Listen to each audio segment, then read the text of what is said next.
Stop. You get to do the introduction. Oh my god, again? Okay, hi, welcome to Looking Through the Glass. I'm Sela. This is Jeselle. We are going to continue on with Giselle's story now.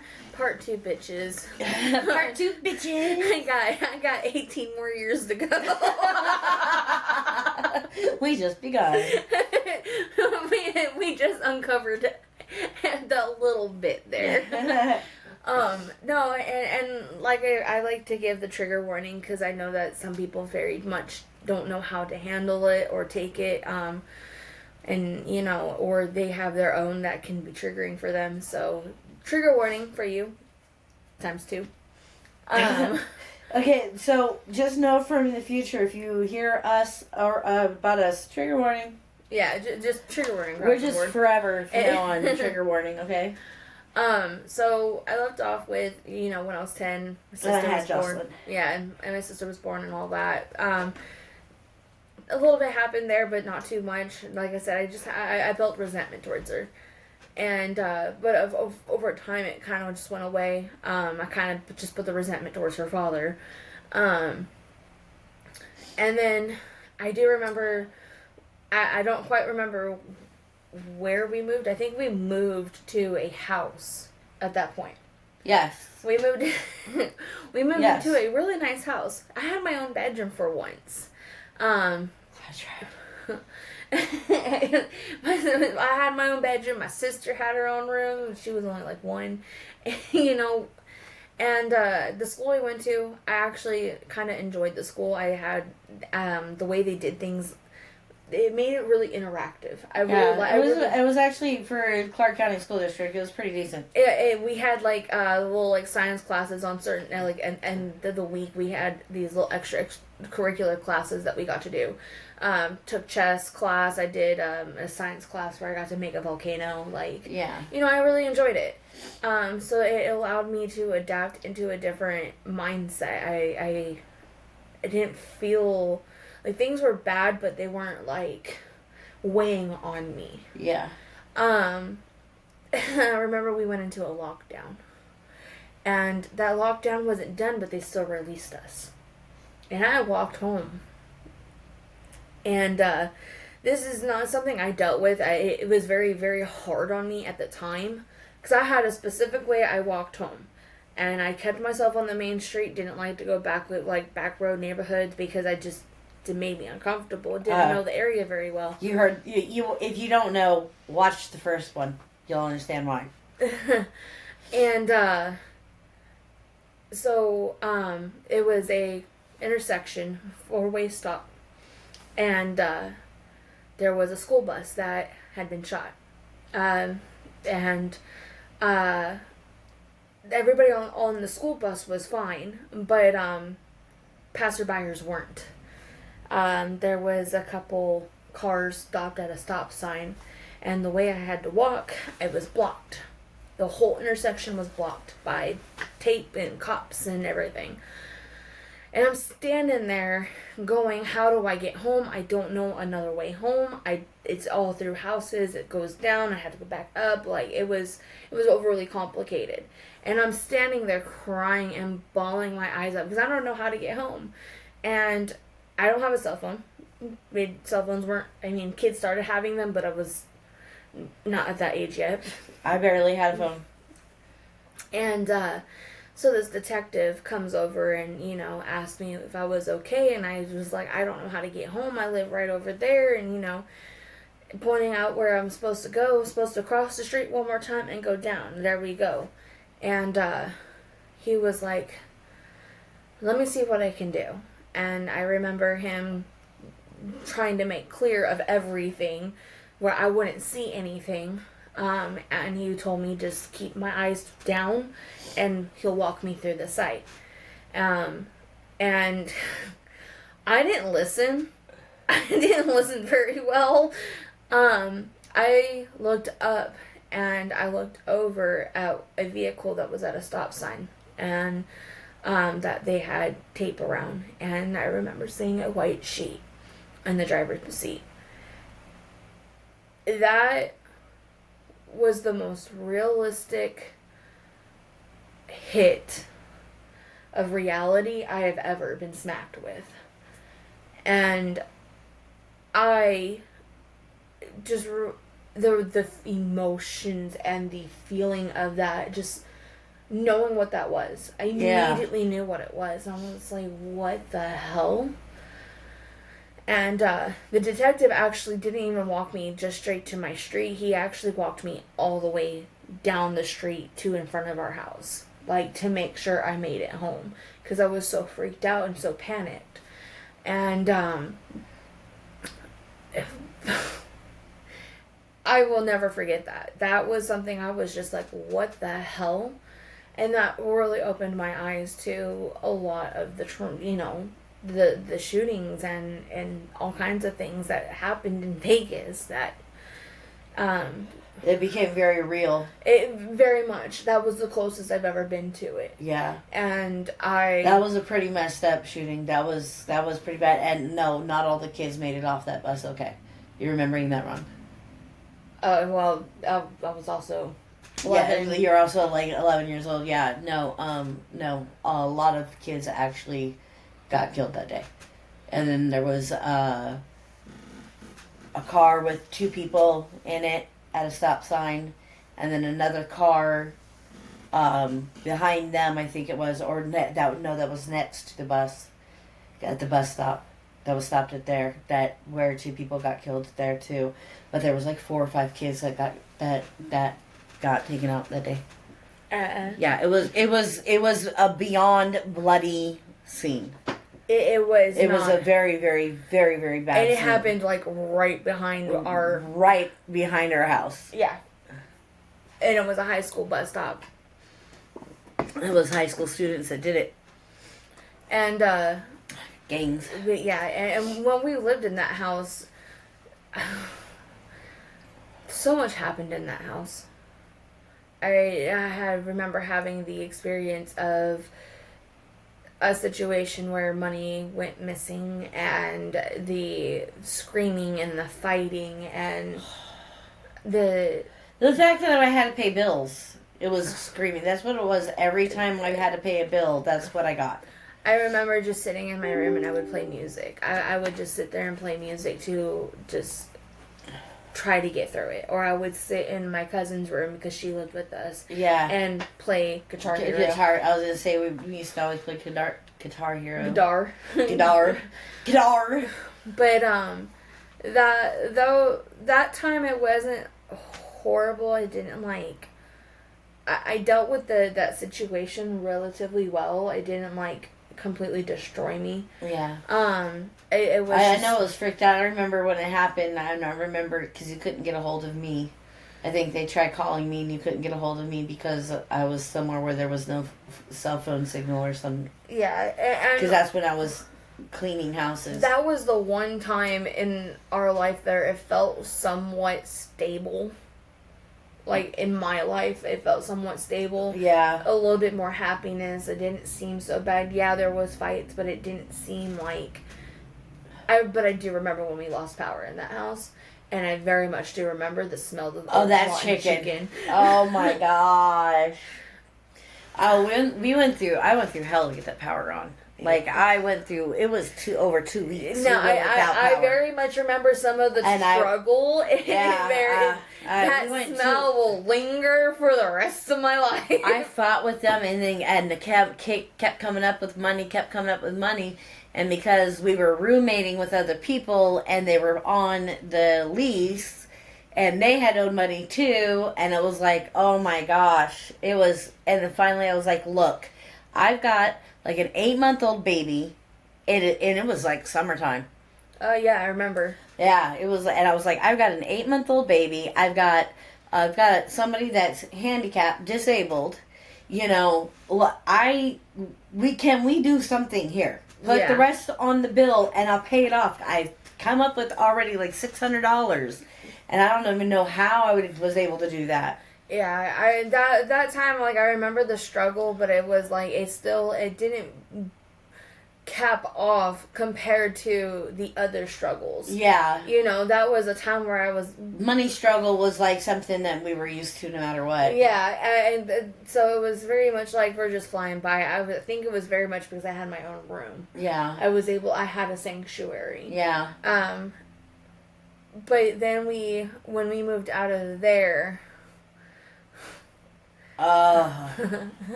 I'm sorry, but if Vegas people, anybody in Vegas knows budget suites and Seagull suites.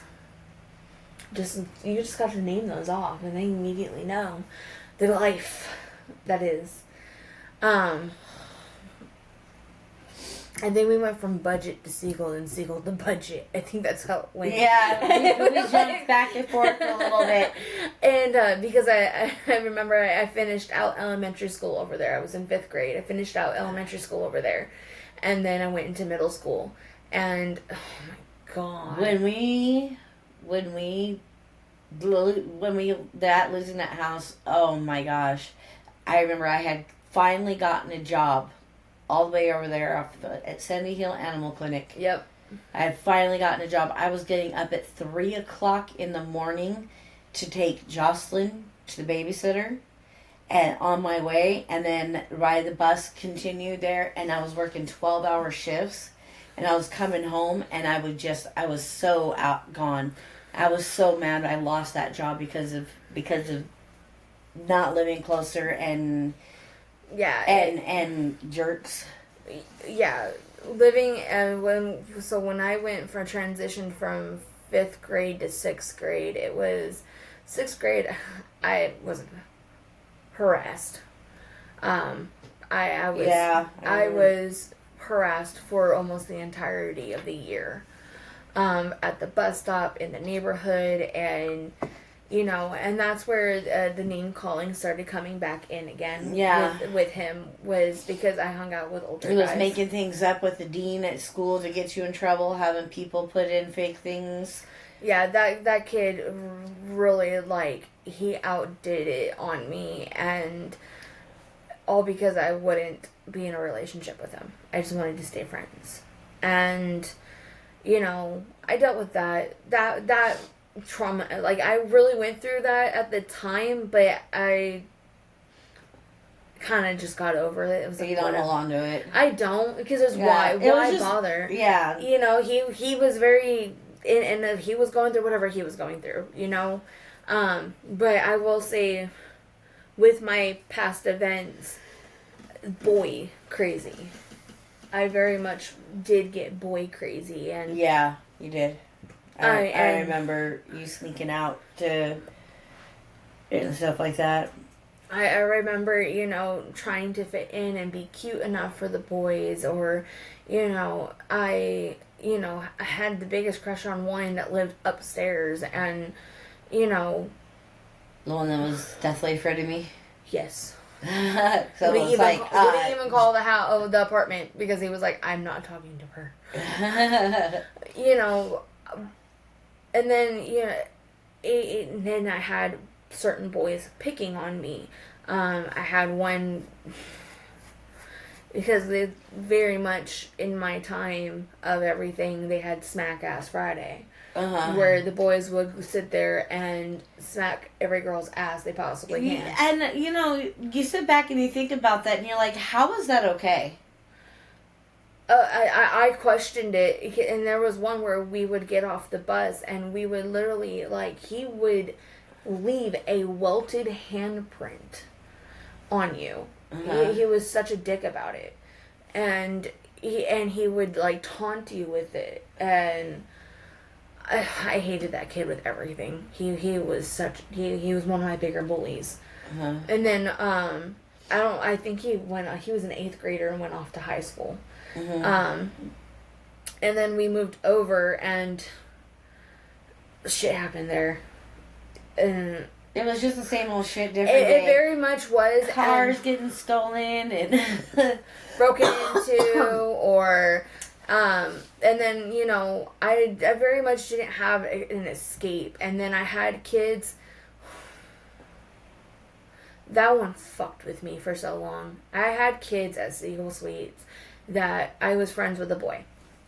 His older brother, was a complete dick. Oh, I yeah. will say his name, CJ. I won't say his real name, CJ.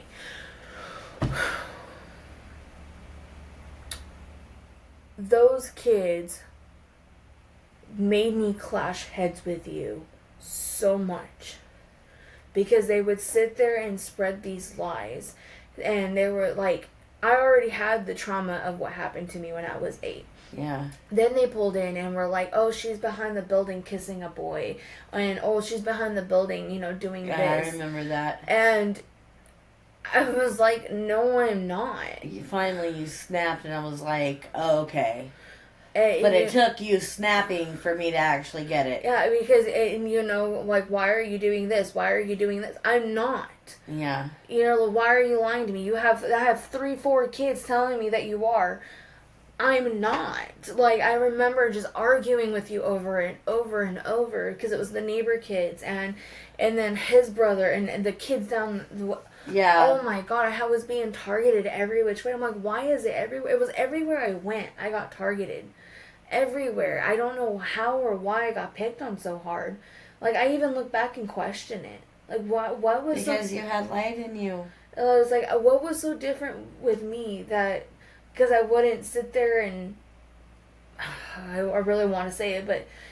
sit there and get on my knees for them, or... Probably. I didn't find them attractive, or I didn't find myself in that way. Yes, I found myself in a very much higher sexual manner at a younger age than I should have, but I didn't even act on it. I very much kept that to myself. I didn't know how to act on it. Yeah. And, I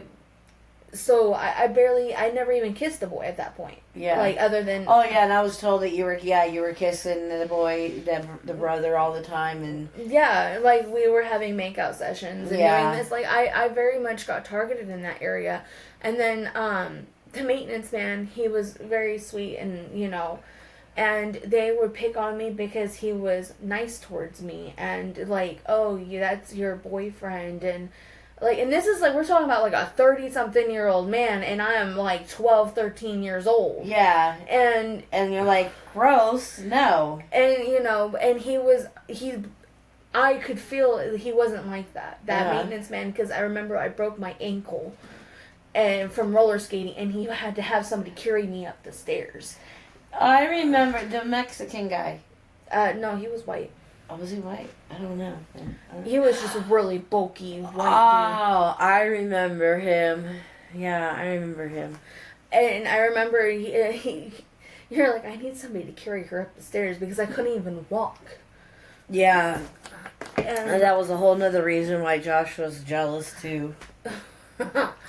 I remember we had to go stay in a different apartment at that time because Josh lost his shit. And I worked there, so I was able to get into another apartment. I remember that. It was when he said you suck big donkey dicks.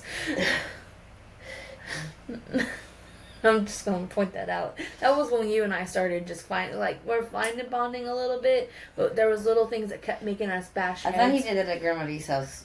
No, that was the apartment. I thought he did it. I thought we were sitting on the steps of Grandma Dee's. No, that was the apartment. Oh, we were sitting on the steps on the apartment? Yeah. Oh. And that was also the time where you, I think you hit him with the pan.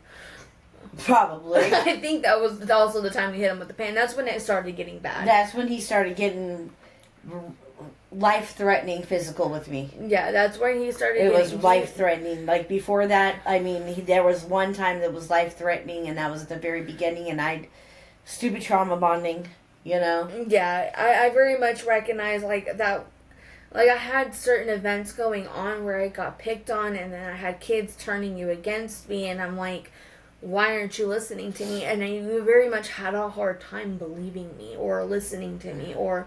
Because I was always made out to be a liar all the fucking time. Yeah. And then we finally moved out of there, and that's when you finally left him, and we moved into an apartment down the road, Yeah, that's when I actually made the decision, because you were gonna be 13. I remember this so clearly, and I remember going, fuck, if she's this hard to handle now, what am I going to do with she's 13 and she really hates me? And I went, well, if you don't like the outcome of what you're doing, change it. And so that's when I completely changed the way I parented.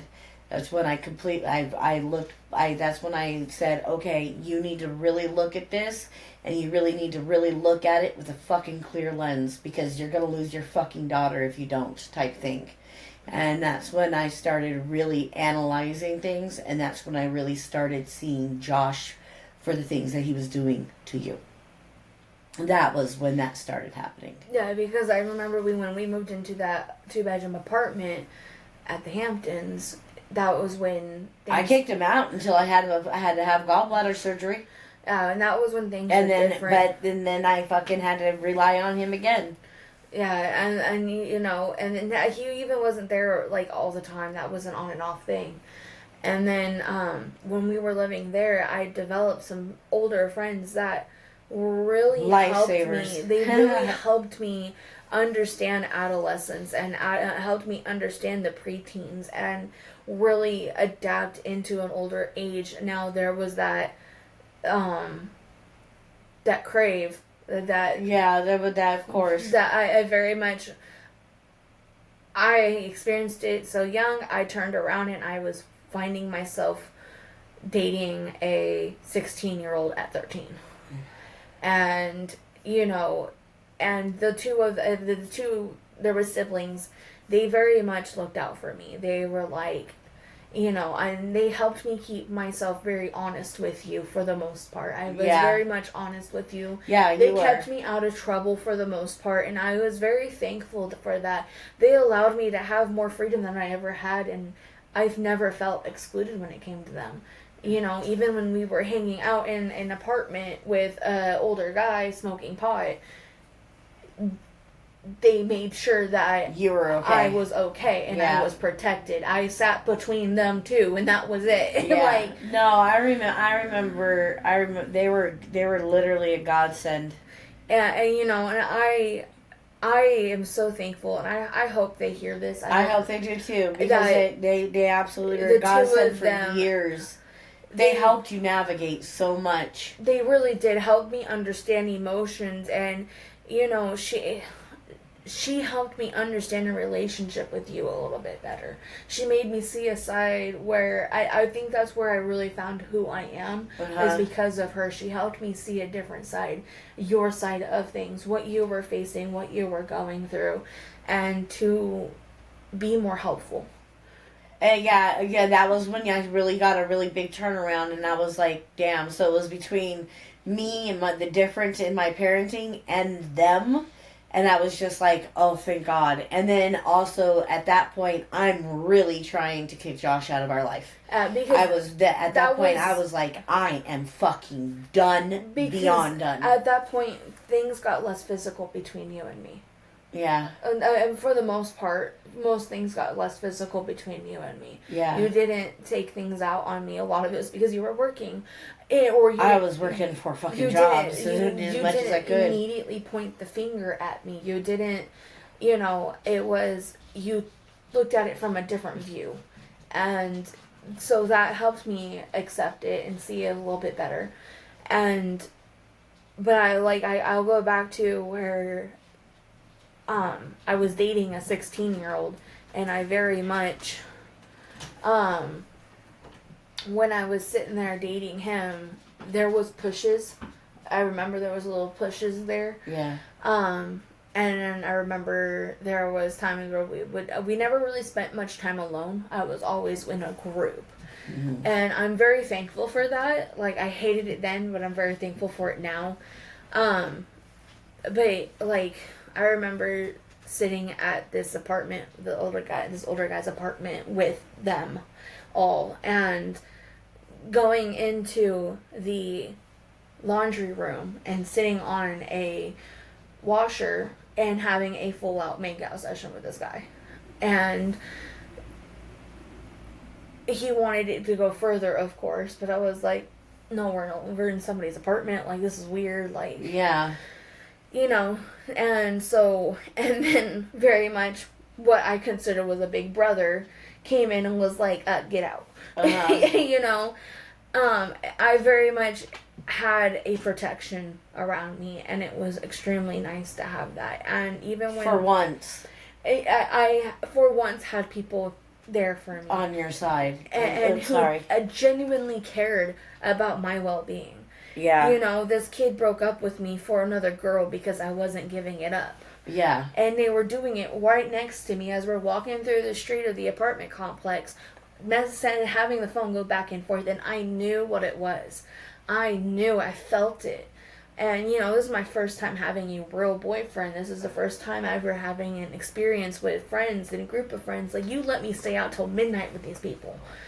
And the second my big brother found out that what happened, because we parted ways. We went around, they went down straight, and we went around through some apartments, just me and him. And he told me he wanted to break up with me. And I was like, oh, for her. I immediately knew. And he goes, well, not like that. Bullshit. Like, I remember calling him out on it. And I still cried over it. I'm like, look back, I'm like, 13-year-old me, you're stupid. Right? I'm like, right, so not worth the tears. No, it was not. And then I remember this guy chased him through the neighborhood. He's like, why are you crying? And I told him he chased him through the neighborhood. And, yeah, it was that point.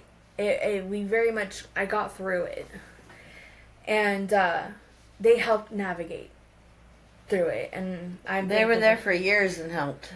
Yeah, and you know, and then we moved to Grandma Dee's house, and that's where things got really, really rough, but. I will say that the only other time that Josh ever got physical with me was at that apartment. And that's when we actually called the cops and had an ambulance called because I busted my knuckle on a door frame. Mm-hmm. That was the only thing that... yeah, that's when I was just doing everything in my power to try to I just didn't understand how far I would have to go to keep him out of my life, like how low I had to go, like how low can you go, you know? But he definitely I saw a darker side of him that I never thought I would, like, I experienced myself. Like, yeah, he called me names throughout my life, it was whatever. But this is where the psychotic episodes he started. He went full psycho because my brother and I just got back from being with family. He was watching Jocelyn he had the back door open with because we had the playground behind us, and he had the back door, sliding glass door open, and the dogs locked up in my room, and we very much, he didn't let them out type situation. Of course, because that was always how he did things. And I was very upset, but I had no idea they were locked in my room. I opened my bedroom door and they ran out the door, and he got mad at me and started going off on me, like, why the fuck would you do that? It's my room, dude. Yeah. Like, I'm allowed to go in my room. And of course they left a mess, and I'm like, why did you lock him up in the room of all places? And him and I got into it, and I just remember him, I was going to get ready to walk out the door, and he pushed me down on my knees, and instead of swinging at me, he pushed me down, and that's after I broke my knee. Yeah. And it was barely a year after I broke my knee. And I remember putting all that weight down on my one knee. It hurt so bad, and my only reaction was to swing. And I didn't know how to swing at that point yet. And so when I missed his leg and my hand hit the door frame, and I remember walking out and watching it swell. Like, my brother lost his mind on him, was screaming at him to let me go. And I remember we walked out the door, and we walked across the apartment complex. He called you. We were calling everybody to get a hold of you because, you know, we're watching my hand swell. We don't know what to do, and that at that point, I very much I wished for things to happen.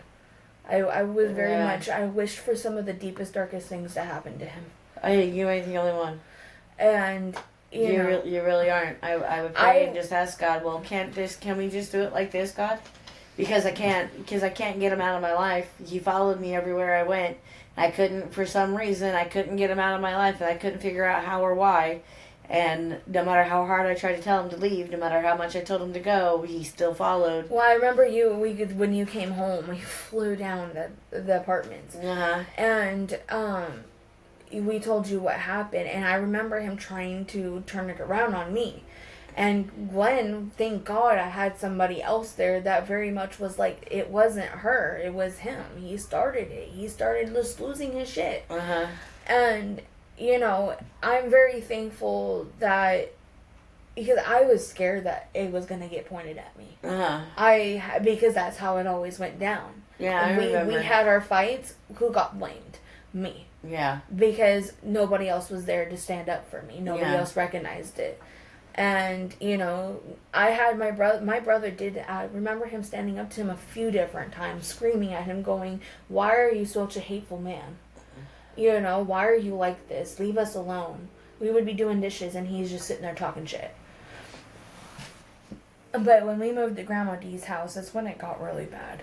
For me, especially. I know it got really bad for you, you know, especially with him. But that's where I had no outlet. I had nobody. I had nothing. I felt like I had nothing at this point. We moved away from the ones that... I know. And I mean, we can save this for another part. And you can continue going whichever one you want. This one I'll probably just let it be long. So when we moved into Grandma Dee's, I was 14. Yeah. I was 14 years old, and because we lived there for about a year and a half, 2 years.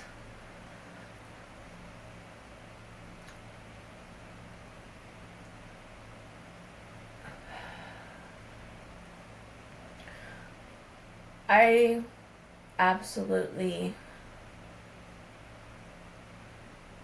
despised myself. I wanted to fit in. I wanted to be prettier. I wanted to know what it felt like to be cool. And I very much did some of the trends that were going on. I did meet a couple good friends, but it didn't keep the darkness that was creeping in. And the darkness that was pulling me in, welcoming. And this was a point where I really started investing my time into boys, into guys, and opening myself up. And I did have kids that they're lying again, tell you I was in the laundry room with some guy. And this was a guy that I was dating at the point that had mental problems. You were letting me start hanging out with him a little bit. And because I met him through another friend that I went to middle school with. And the kids across the street, the older one, told you that I was, you know... There was jealousy there. We all know. But he very much was telling you that I was, you know, doing things with him in the bathroom. And you didn't believe me at that point either. And I was like, why do I have to go through this again? And, you know, and I very much took the turn of going, if she's not going to believe me, then why am I going to sit here and not do it? And I had a lot of alone time. We weren't home. Jocelyn was with her dad or at the babysitter or whatever. And, you know, I dated one guy, and things happened from there. I tried to push off for it, not wanting it, but then I just let it happen. Mm-hmm. And then, you know, this other guy that they said that I was doing things with, we never went past anything than the kissing. And then the neighbor. I don't know how exactly it started. I just remember the smile and the wave, saying hi to me every day, or anytime he saw me. And, I would strike conversation at how are you, just because they were my neighbor. They were being, nice, and we very much got along with everybody in the neighborhood. Yeah. That was just how it was. So all I thought was just, how are you, And then he started talking to me a whole lot more when you weren't home. And I was like, okay. And then I remember him asking if I wanted to come over. And I'm like, no, I can't. My mom's not home, and and then he was, all right. And then he was like, I made dinner, would you like to come over and, eat? And so I was like, well, sure. Just being nice. I will never forget the feeling of walking into that apartment and how it felt. I got hit so hard with going, this doesn't feel right. Yeah. But I just was like, it's fine. Yeah. Home's right there. It's right next door. Literally, a wall.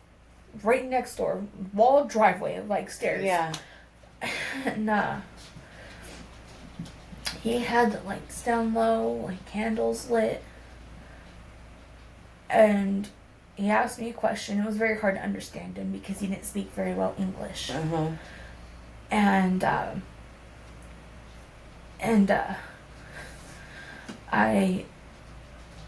was like, I'm not sure what you're asking. And he asked me, the bedroom.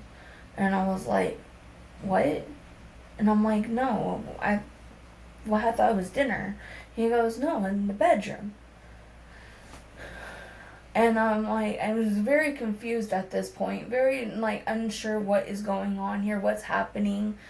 And so he took my hand, and I could see his bedroom door open. And I remember the outline of this apartment so well, because I went into that apartment several other times with his wife there. And so I see that his bedroom door open, and it has candles lit and everything. And I thought that's where he was taking me. And instead he made a turn and went into his daughter's room. And it's pitch black. And he's asking me, something again, and I'm not understanding him. And then he turned me around and bent me over the bed. And I knew it was his daughter's room because then I could see the stuffed animals. And I could see the color of the blanket.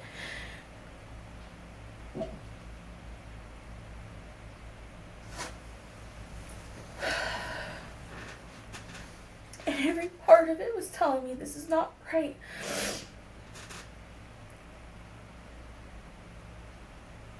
But then it was just accept it. It's something.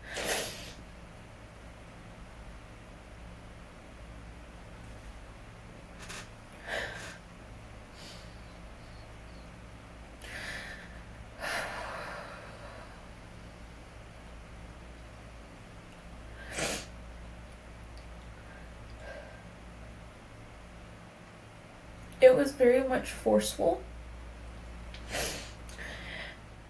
and very rough.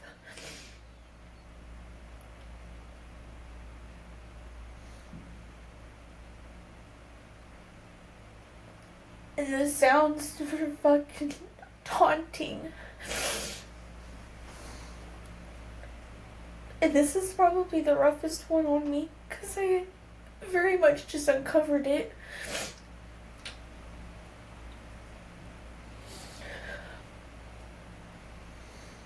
they're so vivid and it's so there. Because I remember all the descriptions. I remember everything down to the T.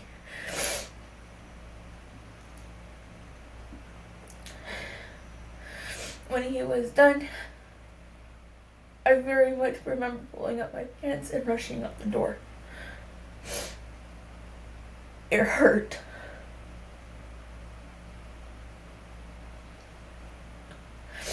And I sat there and I was very confused because part of me is going, how do I process this? What just happened to me? Am I...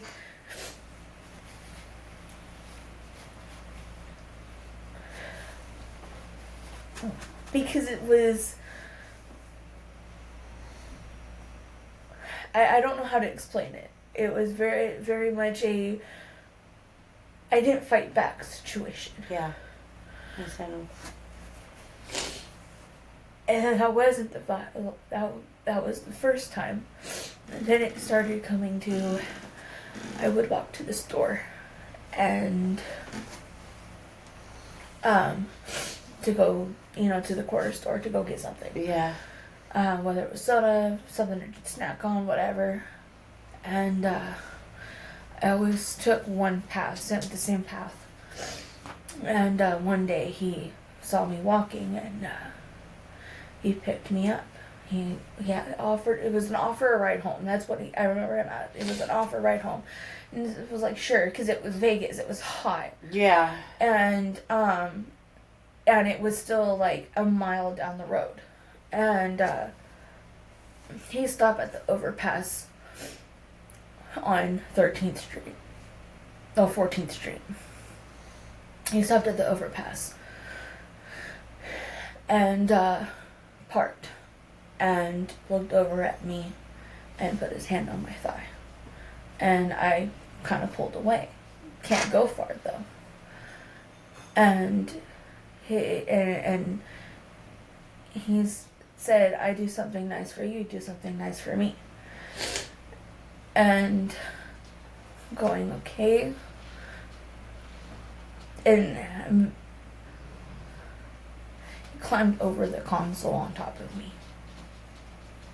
He was trying to get me to pull me on top of him, and that very much was not welcoming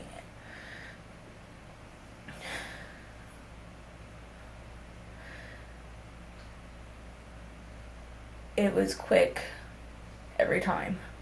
It happened, I don't know how many times. I remember just going, no. Thoughtless. Like a doll. Just let it happen, get dropped off, and then carry about my day.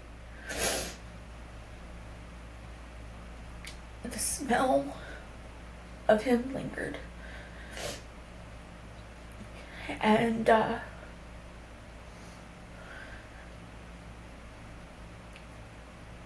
want to say it happened quite a few times with him. It wasn't just a couple, like 3. It happened like more than 10 times.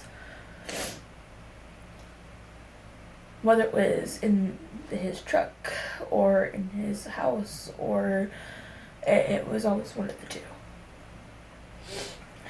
And finally, I think she kicked him out or something. He didn't come around as much. He wasn't around. She ended up moving out. He just wasn't around anymore. I don't. Because then he started coming hitting on me, and I was like, no. And I just remember she stopped being around, and he started partying a whole lot more. There was times where he was extremely drunk. Yeah. And came on to me, and I don't know if I started pushing it away or I just kind of got myself to drift away from it. I think it was because Josh was around more. Because there was some point I pulled my something allowed you to pull away. Yeah, something allowed me to pull away, but I was so numb to it, and that's what I thought I had to feel like at that point. Just sex in general was just numbing. Yeah, and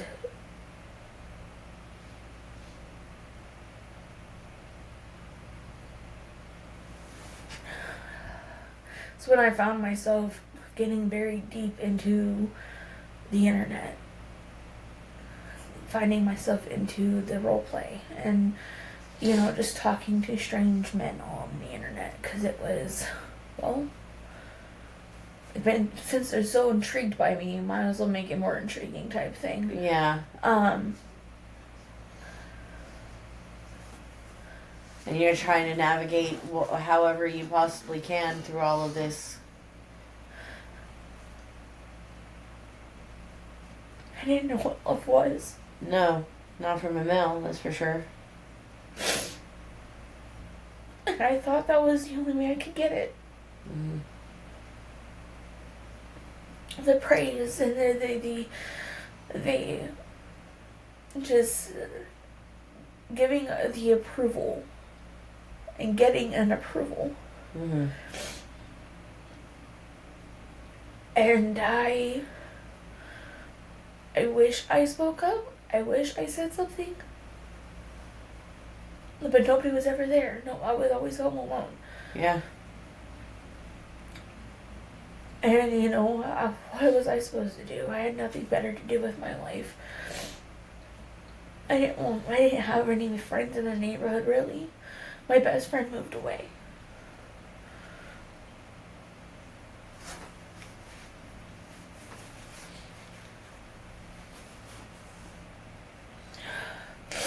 And she used to always make fun of him. She would make fun of him. And, you know, I did invite one guy into the house, and that, you know, was simple. Or, you know, it wasn't. It felt like nothing. I felt so numb. I didn't know what intimacy was. Mm-hmm. Never allowed myself to feel intimacy, and it carried on for years. Just letting myself sleep with whoever, whatever. I just wanted to sleep with somebody. Because that's what you thought that love was. Or at least you were getting some kind of attention. And, you know, it happened all the way up until we moved to Plano.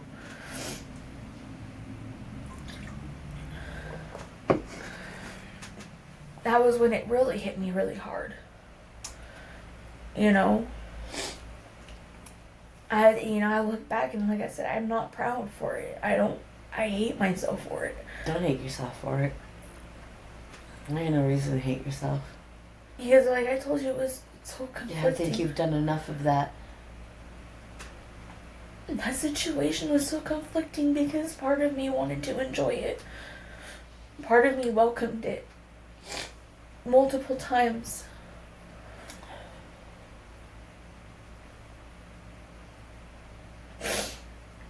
And I was like, how do you sit there and say I was raped when I welcomed it? When I was 14 to a 40-year-old man. I was going to say he was in his 30s, mid-30s. It's rape. That's child rape. Plain and simple. It was so manipulating and so... It's like he found my weakest point and used it against me. And this man has a daughter. He did it in his daughter's room. And that plays in my head on repeat. And she was like 5. Mm-hmm. So a 5-year-old's room.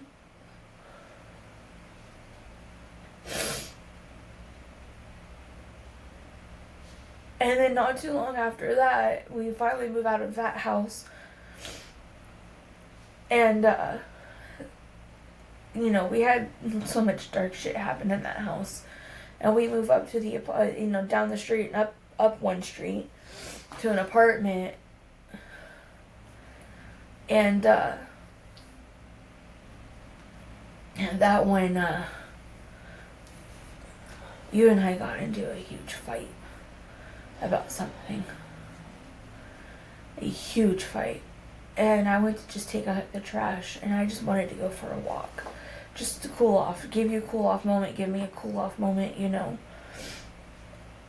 And this guy that I absolutely could not stand because of the way he was a wannabe gangbanger type of guy. And he talked a lot of shit to me, but I was in a vulnerable state of mind, and he approached me in a kind way. And I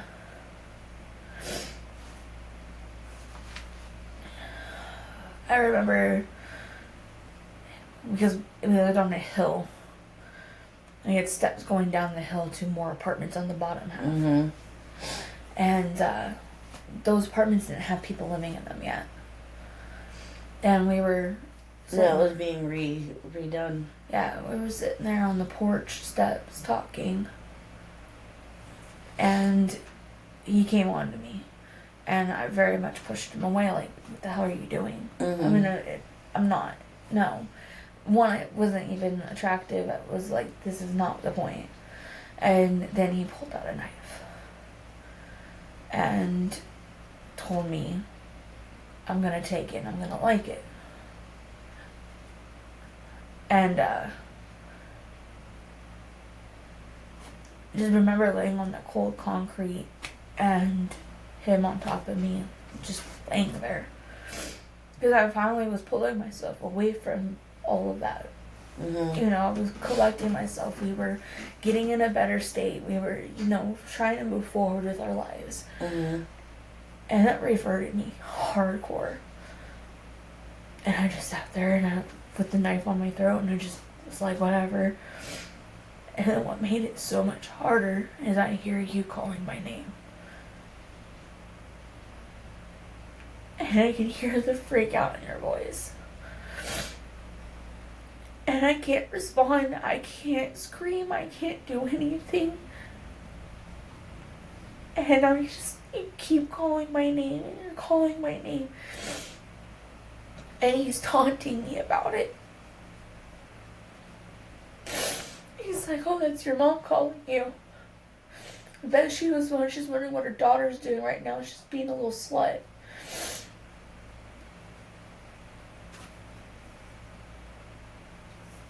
So he gets off of me and he goes, you say anything, I'll kill your mom. And I'll kill your sister. He goes, I know people. So I'm just sitting there and I'm trying to collect myself. And I left crying, so I came back crying. And you're like, where were you? What happened? Like, you were supposed to just take out the trash.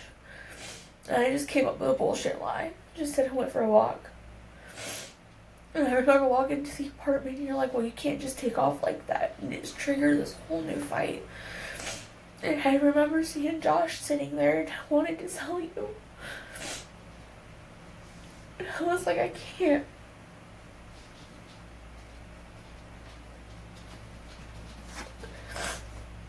I was so scared that something would happen to her, to my sister, to you. Because we lived in one of the worst neighborhoods. I had to believe what he said. Yeah. And just because he was a wannabe didn't mean he didn't know somebody. Oh, he knew somebody. I just remember you just losing your shit on me. And I just sat there and I was just taking it. I'm just sitting there bawling my eyes up because I don't know how to feel. And that numbing sensation came back. And I was just like, okay.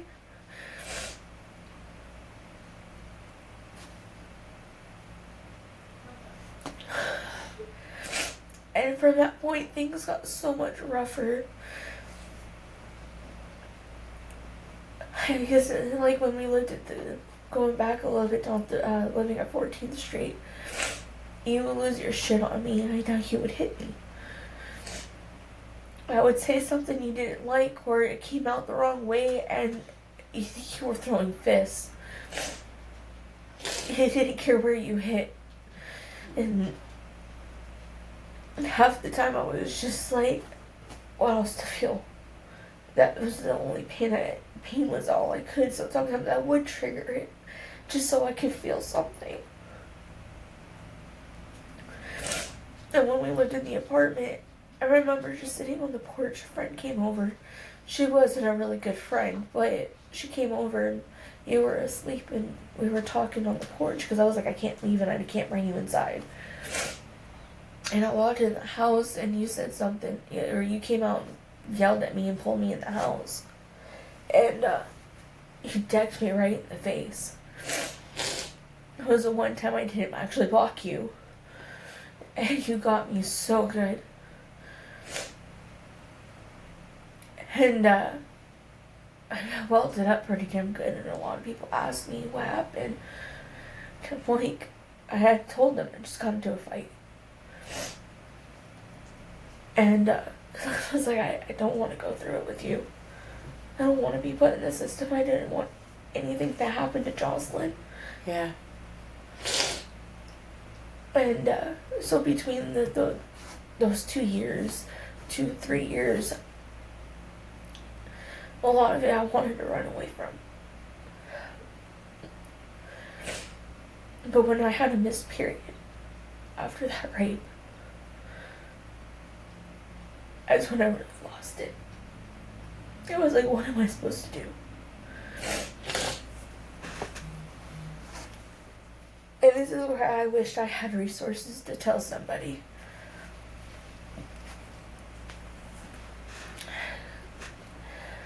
I ran to somebody, went to grandma, went to you. I wish I went to somebody.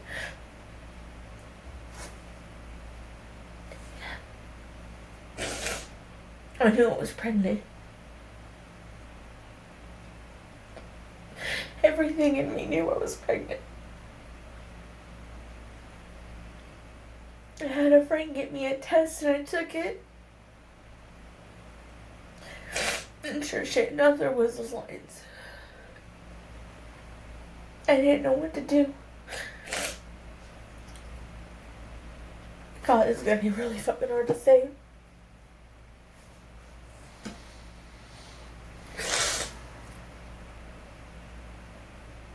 I forced myself to miscarry.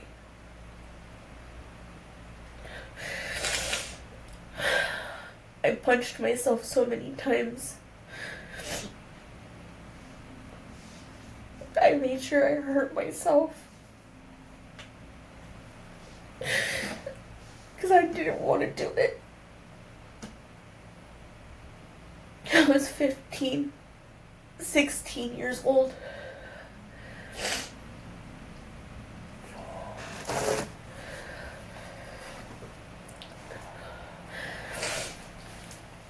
And I finally went through it. I saw the blood. And I got hit with his leaf. I was like, I can't do this. And just like you with yours, I didn't tell anybody about him. He was dating girls all over the neighborhood. And I only wish I knew. You knew how to? Yeah, I hear you. I have hated myself for so many years. I always thought I wouldn't have a baby because I made myself go through that.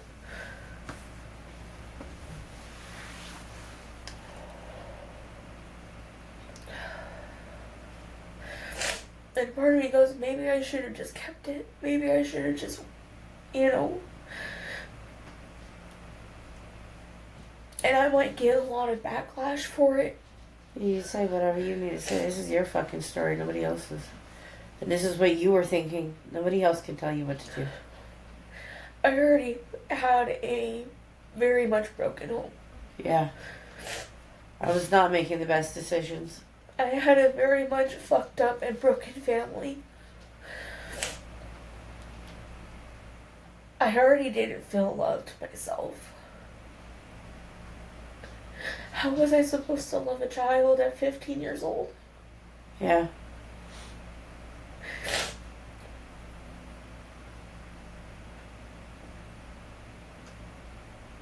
And I had the thoughts in my head of people saying, see, she did it. She's a slut. She's 15 and pregnant.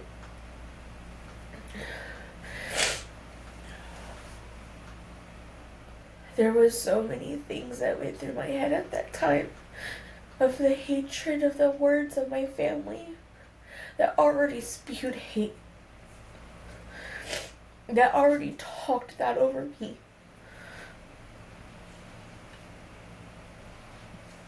And that's why I ran.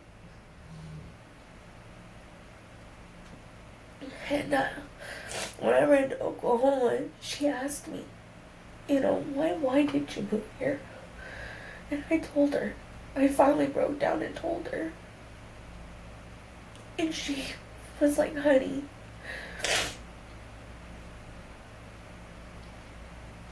there's some things that she said that I didn't resonate very well with me. She's like, I would have loved that baby for you. And I just was like, I couldn't go through it. Yeah. I couldn't put my body through that. Yeah. Because I didn't want that baby questioning why I didn't love her or him. I didn't want them having those questions of why didn't my dad love me? Because their dad was a horrible, hateful person. You didn't want the questions that you already asked. I didn't want to go through that. I didn't want them to find me and go, well, why did you get rid of me? And have to tell them that they were conceived from a situation that I very much did not volunteer for. Yeah.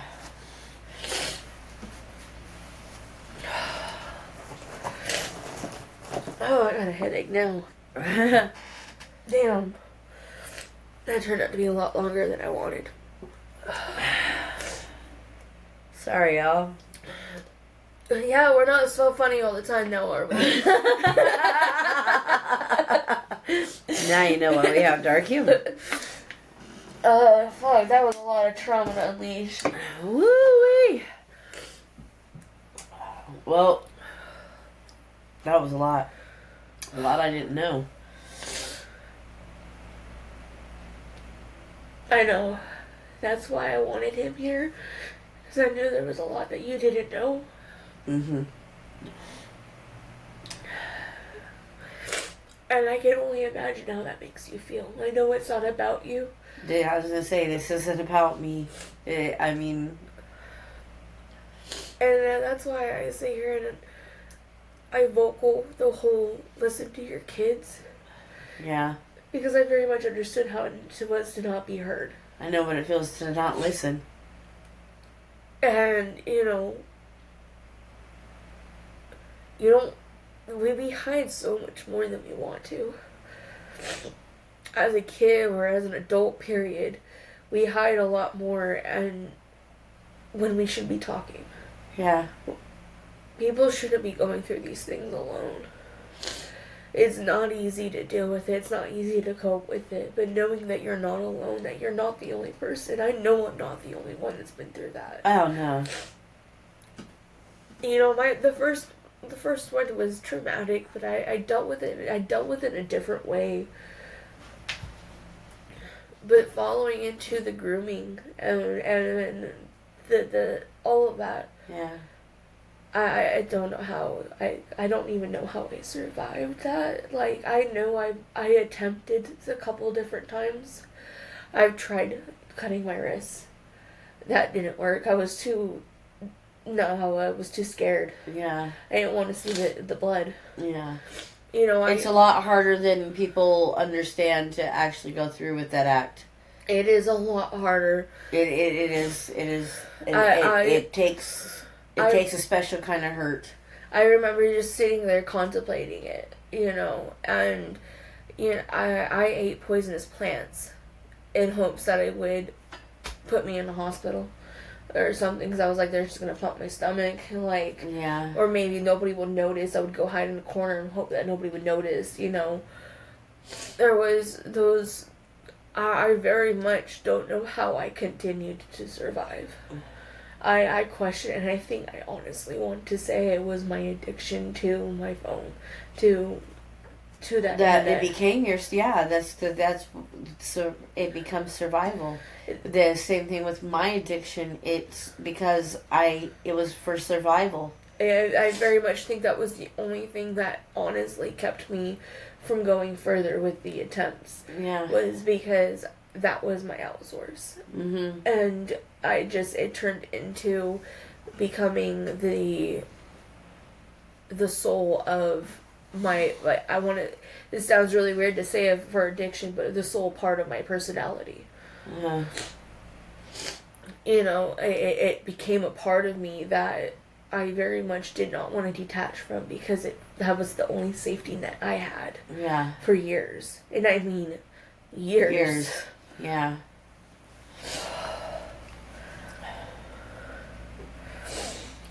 Okay. I feel bad for them. No, I don't. If they made it this long, they are troopers. Yeah, if you made it this long, we absolutely thank you, and you are absolutely And I am troopers. sorry for the tears. Because I probably made y'all cry too. Probably. I look like Rudolph the Red-Nosed Reindeer right now. I look like Rudolph the Red-Nosed Chin.